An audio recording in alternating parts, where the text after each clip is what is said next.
For today's merienda na, negosyo pa!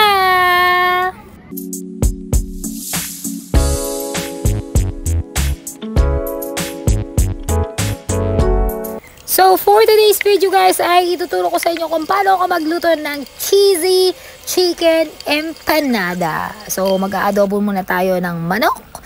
At hindi nga ako gumagamit ng mantika kapag nag-aadobo ko ng manok. Kusa kong pinapalabas ang tubig at ayan na. Tapos, nilagyan ng oyster sauce, ng magic sarap.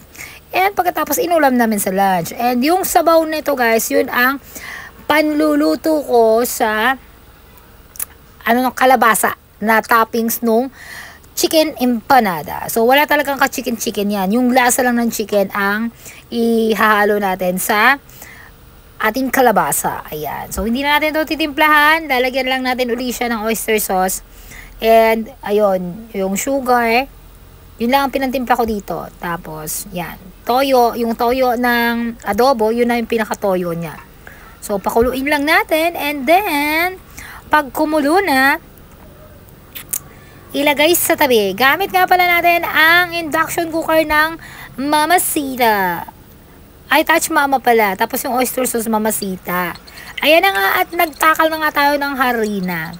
So guys, 1/2 harina tong aking gagawin. Isang latang gatas pero hindi ko inubos. Kasi yung isang lata good for 1 kilo na yan. So 4 na cup ng harina.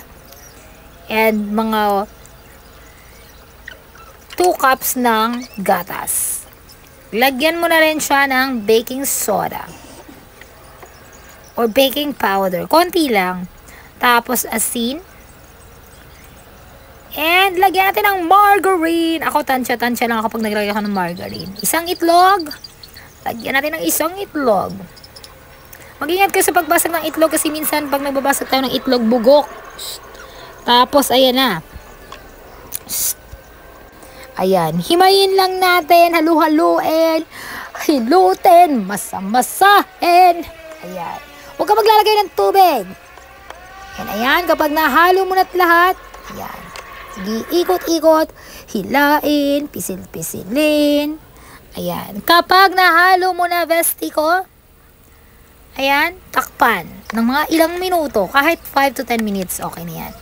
Pagkatapos, kapag naka-move on na, ayan, simulan na natin ang paghulma ng bilog, flat na bilog para ilagay ang kalabasa at toppings.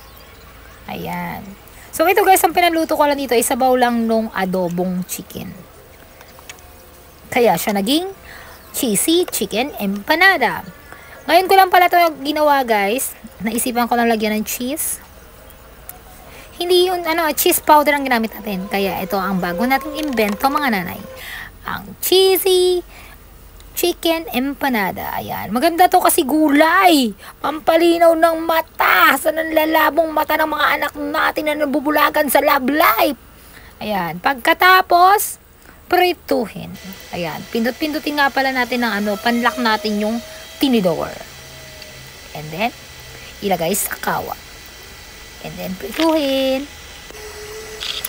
Kapag naprito na, ayan. O, diba? Ay, sarap. Okay, ilagay sa Tupperware ng ice cream. I-shake, shake, shake. Lagyan ng powder. Ayan na. Instant, meron ka ng cheesy chicken empanada. Pwede mo rin itong pang negosyo, hindi lang pang merienda. Yan ang ating madiscarding ina. Pagkatapos pictorial. Pagkatapos ng pictorial ng mga pagkain, merienda at pang negosyo natin, pwede na natin kainin. Thank you so much!